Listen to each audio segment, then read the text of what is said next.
Pues como ya decía el hermano, estamos en el Día del Niño, ¿verdad? Y yo pensaba que como padres de niños, los que somos padres de niños pequeños, ¿verdad? Uno de los retos que tenemos, creo yo, es cuando nosotros vamos a la iglesia, oramos por los alimentos, tenemos devocionales, leemos quizás libros cristianos, etcétera, etcétera. Creo que uno de los retos es enseñarle a nuestros hijos que no hacemos esas cosas solamente como una costumbre o como una religión vacía, sino que las hacemos como un medio para tener una relación viva, fresca, real con el Señor, que los hacemos como medios de gracia por los cuales le conocemos y crecemos, y como medios también de adoración, ¿verdad? Por los cuales nuestro corazón también encuentra gozo, paz en Él. Y creo que ese es uno de los retos que como padres tenemos, ¿no? El que nuestros hijos vean en nosotros que no solamente hacemos rituales religiosos, ¿verdad? Como lo pudieran hacer en cualquier otra religión, sino que todas esas cosas las hacemos como una forma de relacionarnos verdaderamente con el Dios vivo y verdadero. Y creo que el pasaje que nos toca en esta noche nos recuerda un poco de eso.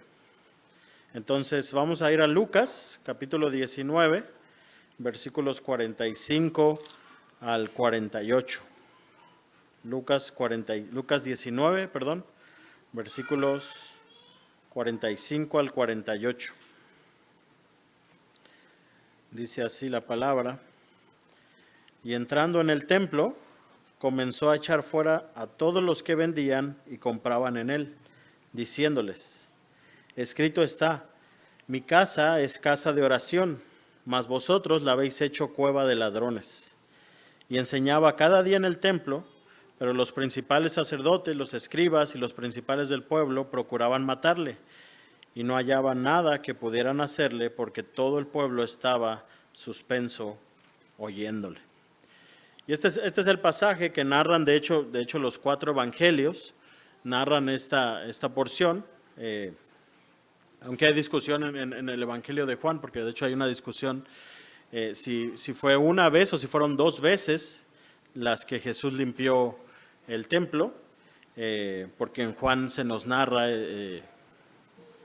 pudiera ser esta misma o pudiera ser una ocasión similar, una segunda ocasión previa a esta en que Jesús limpió el templo, hizo algo muy similar. Pero los 4 evangelios narran este suceso. Y Lucas dedica solo un par de versículos al suceso específico de cuando Jesús limpia o purifica el templo, ¿verdad?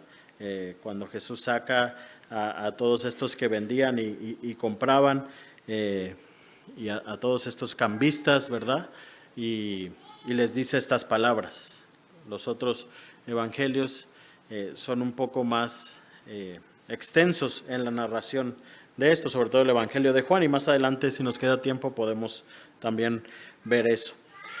Pero estamos en la última semana de vida de Jesús antes de ir a la cruz. Unos versículos antes ha sido la entrada triunfal en Jerusalén, así que estamos en esos últimos días. Estaba cerca la fiesta de la Pascua, y en esos días, ¿verdad?, venían muchos judíos de diferentes lugares al templo, justamente por esta fiesta de la Pascua, ¿verdad? Y venían a ofrecer sacrificios, venían como peregrinos a esta celebración, y en ese contexto es que Jesús entra al templo. Y encuentra en el templo, en lo que se llamaba el patio de los gentiles, a estos llamados cambistas y los que vendían también animales para los sacrificios. Resulta que los judíos que venían, los peregrinos que venían, tenían que pagar un impuesto que se pagaba una vez al año al templo y tenían que hacerlo en monedas judías. Así que ellos venían con sus monedas romanas de otros lugares, ¿verdad? Entonces tenían que llegar y cambiar esas monedas por monedas judías para pagar el impuesto al templo. Y también, muy probablemente, pues no venían con los animales, ¿verdad? Para sus sacrificios, para los sacrificios que se ofrecían por familia, ¿verdad? Entonces, ¿qué pasaba? Que había ahí, en ese patio de los gentiles, pues personas que se dedicaban a estar cambiando las monedas, ¿no? Para que pudieran tener esas monedas judías y poder pagar ese impuesto, y a estar vendiendo los animales, ¿verdad? Que se ocupaban para los sacrificios, ¿no? que se ofrecían por familia, por persona, etcétera, ¿verdad? Así que ese es el contexto en el que Jesús llega al templo y se encuentra ahí con esta especie de mercado, ¿verdad? En el patio de los gentiles. Y la reacción de Jesús, pues es fuerte. De hecho, el texto paralelo en Mateo nos dice aquí Lucas no nos dice eso, pero el texto paralelo en Mateo nos dice que Jesús volcó las mesas y las sillas, que es pues una escena famosa, ¿verdad?, del ministerio de Jesús. Por ejemplo, el Evangelio de Juan dice que hizo un azote de cuerdas, una especie de látigo con cuerdas, para volcar las mesas y las sillas, y empezó a sacar a todos fuera. Tiró las monedas de los cambistas, sacó las mesas, ¿no? Y entonces la reacción de Jesús pudiera parecernos quizás un poco exagerada, ¿no? En un principio, en una primera lectura, ¿no? Jesús obviamente no se caracterizaba por ser alguien violento, y algo que sí debemos decir, que muchos comentaristas lo mencionan, ¿verdad? Que hay que subrayar que no hay registro de que Jesús haya golpeado a nadie. Y eso es importante porque ha habido algunos ataques, ¿verdad?, sobre este suceso, diciendo que entonces Jesús fue violento, golpeó personas. Pero lo que se habla en las narraciones bíblicas es que sí, él volteó las mesas, sacó las sillas, pero no hay una narración o un registro de que Jesús haya golpeado a una persona en este suceso, ¿verdad? Pero la pregunta sin duda es, ¿por qué Jesús está tan molesto? ¿Por qué Jesús echa fuera a todos y reacciona en esa manera? ¿Por qué Jesús no lo hizo de otra forma, quizás con más paciencia, vamos a ponerlo así, ¿verdad?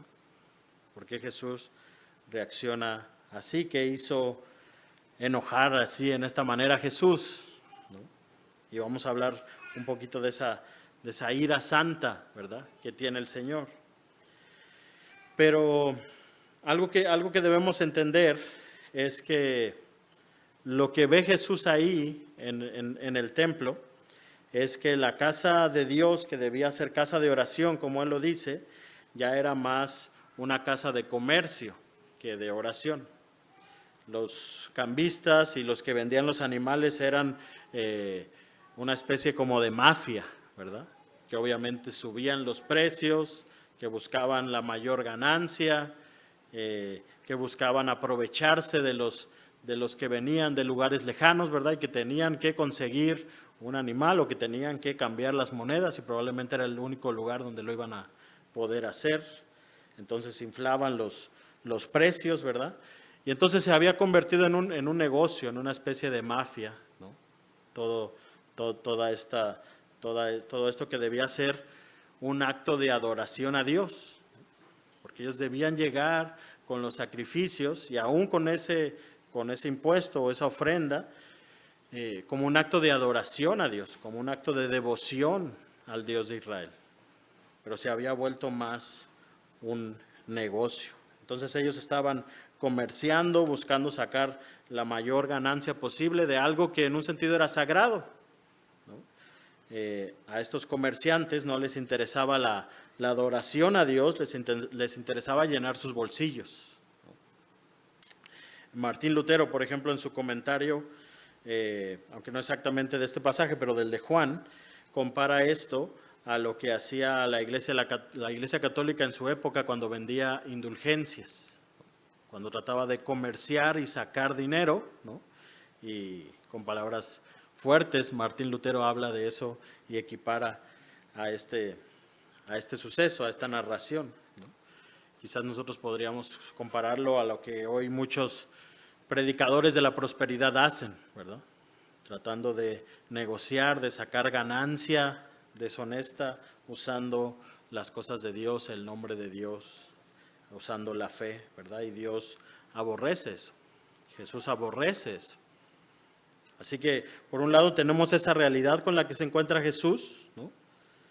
En segundo lugar, también algo que Jesús ve en este lugar y que lo hace reaccionar en esta manera, indignarse en esta manera, es que el lugar donde hacían todo este negocio, donde estaba toda esta especie de mercado, ¿verdad? Era lo que se llamaba el patio de los gentiles o el patio de los extranjeros, como algunos le han dicho, ¿verdad? Y era el único lugar del templo en donde podían venir personas no judías a acercarse, por así decirlo, a la fe judía, ¿verdad? A la fe del Dios verdadero.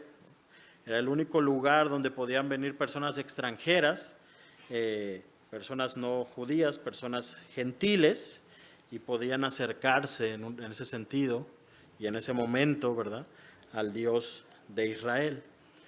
Era un lugar destinado para que las naciones vinieran y conocieran al Dios vivo. Era un lugar destinado para que personas extranjeras que quizás no tenían la información y la revelación que tenía el pueblo de Israel, pudieran venir y acercarse, tener un acercamiento con el Dios verdadero. Y en lugar de eso, lo que iban a encontrar estos extranjeros, estos gentiles, cuando vinieran y se acercaran a ese patio de los gentiles, pues iban a encontrar nada más este mercado y esta mafia de personas tratando de buscar ganancias y tratando de buscar, de llenar sus bolsillos, ¿verdad? De hecho, en el paralelo en Marcos, en el pasaje paralelo en Marcos, dice que Jesús les enseñaba diciendo, ¿no está escrito, mi casa será llamada casa de oración para todas las naciones? Mas vosotros la habéis hecho cueva de ladrones. Entonces esta idea de lo que las naciones, lo que los gentiles deberían ver aquí, lo que los gentiles, lo que los que están lejos, los que están lejanos, como dice Efesios, ¿verdad?, deberían ver aquí es una forma de acercarse al Dios verdadero, de conocer al Dios verdadero, de empezar a tener esa comunión con el Dios verdadero. Y en lugar de eso, lo que están encontrando es un grupo de mafiosos que quieren llenar sus bolsillos. Entonces, cuando empezamos a ver esa realidad, quizás puede tener un poco más sentido por qué Jesús reacciona como reacciona, ¿verdad? Esa frase, de hecho, casa de oración, es una referencia a lo que dice Isaías 56, versículos 6 y 7, que aquí lo voy a leer. Isaías 56, versículos 6 y 7 dice, y a los hijos de los extranjeros que sigan a Jehová para servirle y que amen el nombre de Jehová para ser sus siervos, a todos los que guarden el día de reposo para no profanarlo y abracen mi pacto, yo los llevaré a mi santo monte y los recrearé en mi casa de oración. Sus holocaustos y sus sacrificios serán aceptos sobre mi altar, porque mi casa será llamada casa de oración para todos los pueblos o para todas las naciones, que es también la cita que usa Marcos. Entonces, ese templo y particularmente ese lugar debía ser el lugar donde los gentiles, los extranjeros vinieran a encontrarse con el Dios de Israel, a encontrarse con el Dios verdadero, y en lugar de eso encontrarían algo muy diferente. Así que esto pesa en el corazón de Jesús. Cuando vemos esta realidad, quizás podemos ver un poco más por qué Jesús reacciona como reacciona. Y también, en tercer lugar, lo que estaba pasando aquí en el templo era una indicación de la decadencia espiritual del pueblo y de sus líderes, como lo vemos a lo largo de los evangelios en tantos enfrentamientos, por así llamarlo, ¿verdad?, que tuvo Jesús con los fariseos y los líderes religiosos. el ir al templo, el ofrecer un sacrificio, el celebrar la Pascua, deberían ser actos de adoración del pueblo, que se hicieran con corazones sinceros, en gratitud a Dios y en espera del Mesías que vendría, que ya ahorita ya estaba entre ellos, ¿verdad? Pero todo el tiempo que se hacía debían hacerse en espera de ese Mesías que vendría, de ese sacrificio perfecto que vendría. Y en cambio, se habían vuelto meros rituales religiosos, en donde venían las personas de lejos, compraban su animalito, buscaban el que se los diera más barato, y entonces hacían su sacrificio, cambiaban sus monedas y así cumplían con lo que decía la ley, ¿verdad? No había corazón, no había verdadera adoración en todo eso. Dice John MacArthur, hablando de estos cambistas y vendedores aquí en el templo, dice: lo que había comenzado como un servicio a los adoradores había degenerado bajo el régimen corrupto de los principales sacerdotes en explotación y usura. La religión se había vuelto algo externo, insensible y material. Es decir, todo se había vuelto tan externamente religioso, tan ritualista, por usar esa palabra, que nadie se daba cuenta, que nadie veía el problema en eso. Todos venían, buscaban el animalito que les dieran más barato, buscaban cambiar sus monedas, cumplían con su rito religioso y se iban. Y no pasaba nada, porque era una religión vacía, porque venían y lo hacían y cumplían con el rito religioso, pero no había corazón ahí, no había verdadera adoración ahí. Y creo que eso es algo que debe hacernos pensar, porque aún dentro de las iglesias evangélicas hoy no estamos exentos de caer en esa religiosidad vacía, que solo busca lo externo, ¿verdad? Que creer que simplemente con cumplir en venir un domingo, o con cumplir en dar una ofrenda, o en hacer alguna otra cosa externa, pues ya cumplí y ya estoy bien, ¿verdad? Ya cumplí con el rito, ya cumplí con lo que tenía que hacer y listo. De hacer cosas solo por mera costumbre religiosa, pero sin verdadera adoración, que nace de un corazón que realmente quiere buscar a Dios, que realmente tiene gratitud a Dios, que realmente encuentra en Dios gozo, que realmente quiere encontrarse con el Dios vivo y verdadero. La frase cueva de ladrones, más vosotros la habéis hecho cueva de ladrones, probablemente es una referencia a Jeremías 7:11, que dice desde el versículo 8, leo Jeremías 7 desde el 8 al 11. He aquí vosotros confiáis en palabras de mentira que no aprovechan, hurtando, matando, adulterando, jurando en falso, e incesando a Baal, y andando tras dioses extraños que no conocisteis. Vendréis y os pondréis delante de mí en esta casa sobre la cual es invocado mi nombre, y diréis: ¿librados somos para seguir haciendo todas estas abominaciones? ¿Es cueva de ladrones delante de vuestros ojos esta casa sobre la cual es invocado mi nombre? He aquí que también yo lo veo, dice Jehová. Probablemente de ahí viene la referencia a esta cueva de ladrones, de esta acusación, por así llamarlo, ¿verdad? De esta exhortación de Isaías al pueblo de estos judíos que estaban viviendo vidas muy lejanas a Dios, hurtando, matando, jurando en falso, yendo en pos tras otros dioses, pero viniendo y cumpliendo con el rito religioso, pero no faltando un domingo a la iglesia, pero no dejando de orar cada día por los alimentos, pero viviendo su vida como querían, lejos de Dios, cumpliendo sí con el rito religioso, pero con corazones lejos de Dios. Y Dios les dice: vendréis y os pondréis delante de mí en esta casa sobre la cual es invocado mi nombre, y diréis: librados somos para seguir haciendo nuestras abominaciones, porque ya cumplimos, porque ya fuimos el domingo, porque ya entregamos nuestro sacrificio, porque ya dimos nuestra ofrenda. Ahora sí sigamos viviendo como queramos. Cueva cueva de ladrones, dice el Señor. Así que este pasaje, en ese sentido, es fuerte. Nos habla de personas que venían al templo a hacer sus sacrificios, pero que probablemente vivían, muchas de ellas, muy lejos de Dios, que vivían en una religiosidad de rituales vacíos, que sus vidas probablemente fuera de esos rituales religiosos era muy lejana a una vida de un verdadero adorador, a una vida de alguien que realmente vive para adorar a Dios.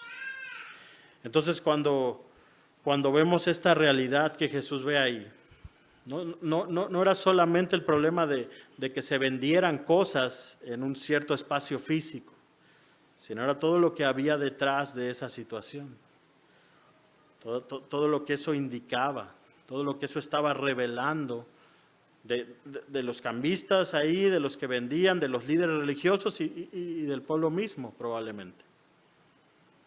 No había una verdadera adoración, había una simple religiosidad vacía. Y es algo que nos debe desafiar, ¿verdad? Porque, como decía al principio, ¿no? Por ejemplo, nosotros como padres, ¿no? Tenemos que mostrar a nuestros hijos que no solamente vamos a la iglesia, hacemos lo que hacemos por cumplir con un rito religioso, porque pudiera haber buenas familias católicas o buenas familias musulmanes que son mucho más disciplinadas que nosotros en los ritos religiosos, o que tienen más ritos religiosos que nosotros. Pero nuestros hijos deben ver en nosotros verdadera adoración cuando hacemos todo eso.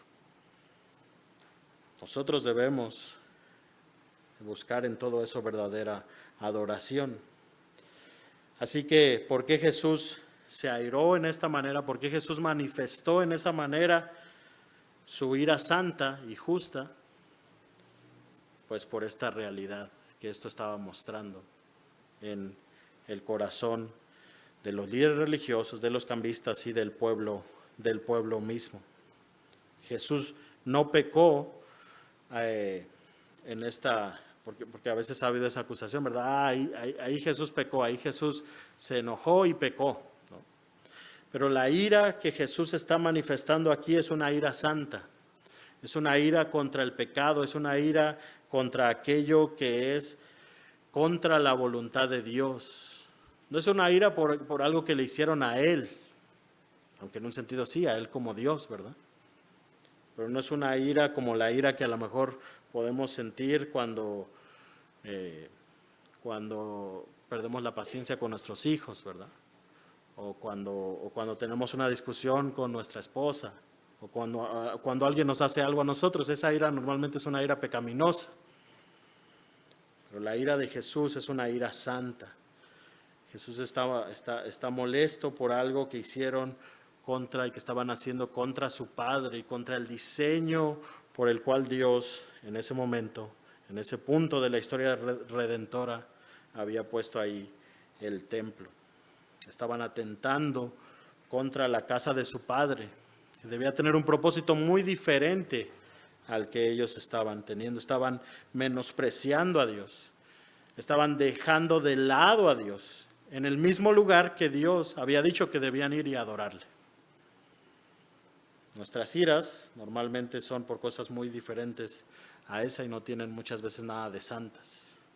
La ira de Dios es una ira, y la ira de Jesús aquí es una ira santa, ¿verdad?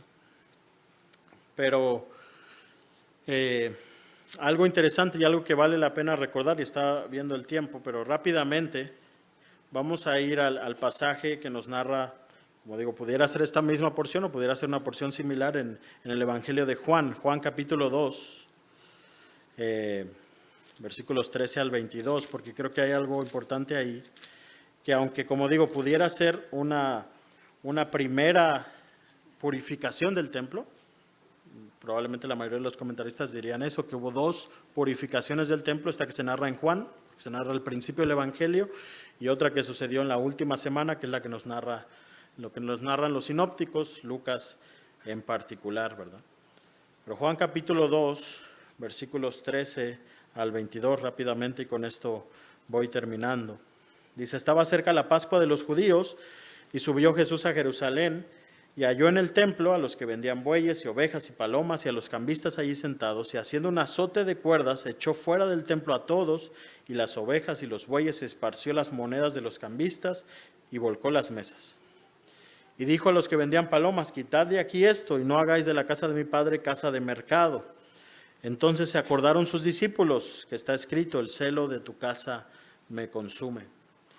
Y los judíos respondieron y dijeron: ¿qué señal nos muestras, ya que haces esto? Respondió Jesús y les dijo: destruid este templo, y en 3 días lo levantaré.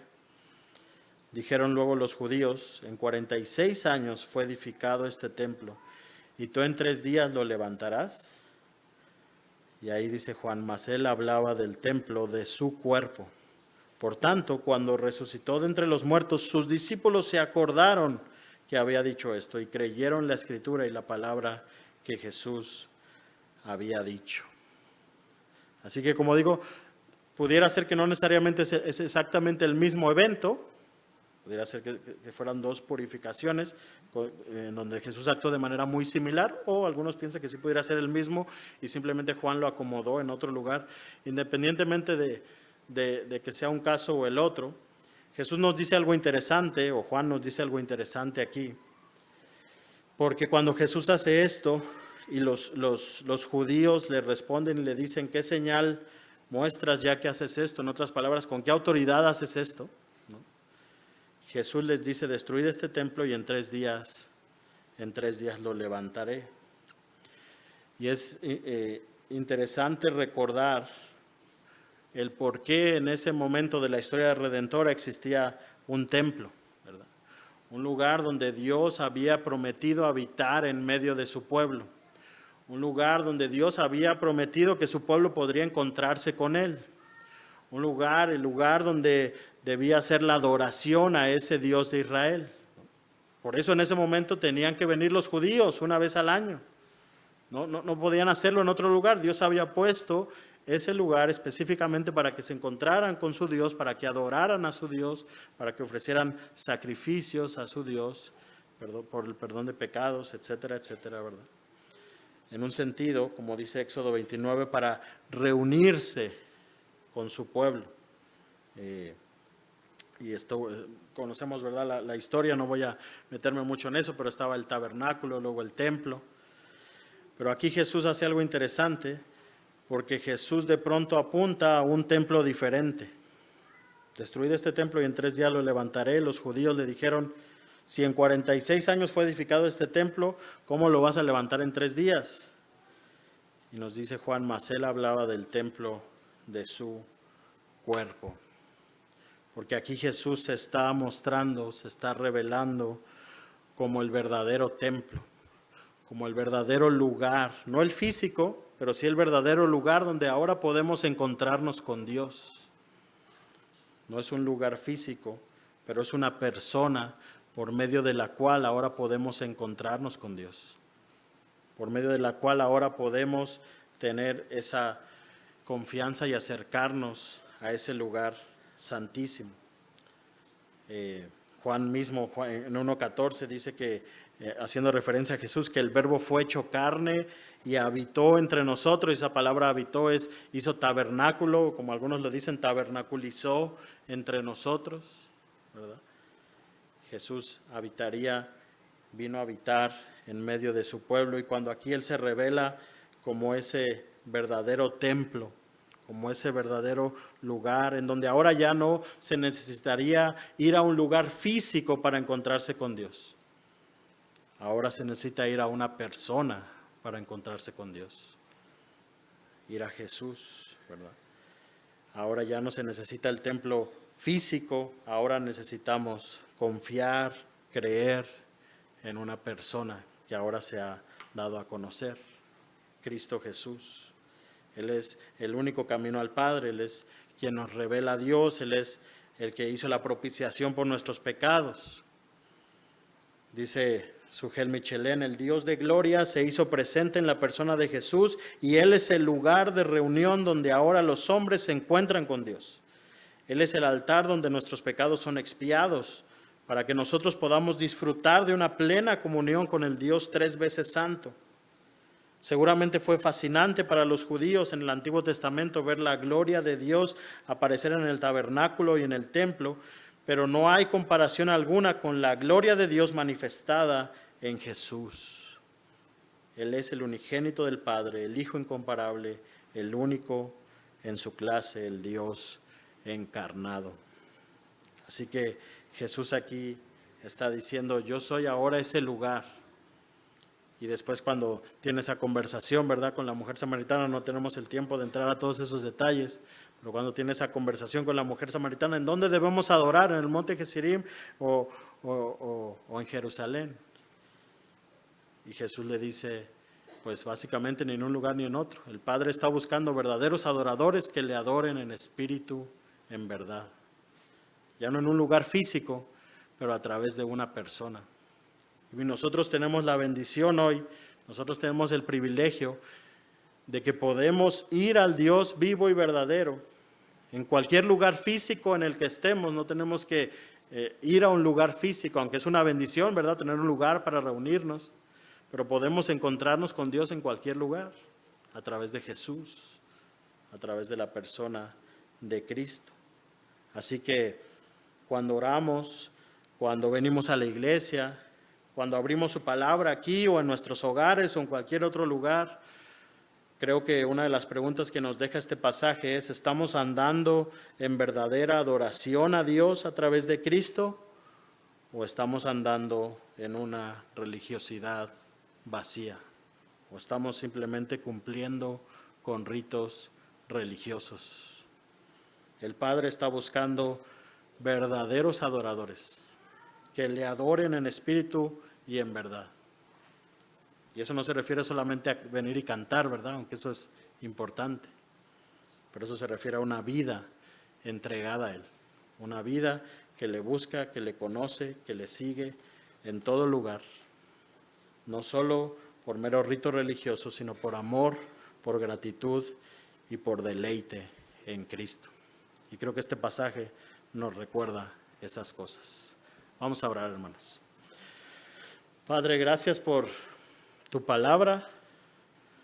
Gracias por recordatorios como estos, porque muchas veces en nuestro corazón podemos, aun cuando en el exterior pudiéramos seguir cumpliendo aparentemente con todas las normas exteriores religiosas, quizá muchas veces, si somos honestos, encontramos que nuestro corazón está lejos. Aunque nuestro cuerpo físico pudiera estar cerca, quizás nuestro corazón no está tan cerca.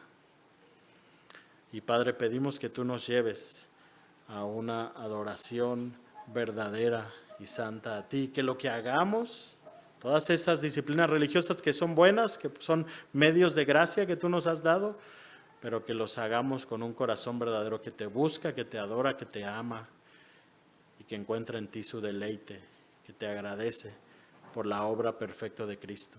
Gracias, porque en Cristo hoy tenemos ese acceso, porque en Cristo hoy no tenemos que venir y hacer todo el proceso que quizás tenía que hacer un judío en ese momento. En Cristo hoy tenemos libre acceso al Padre, en cualquier momento, en cualquier lugar, que podamos valorarlo y apreciarlo. Gracias por Cristo. En su nombre oramos. Amén. Dios les bendiga, hermanos.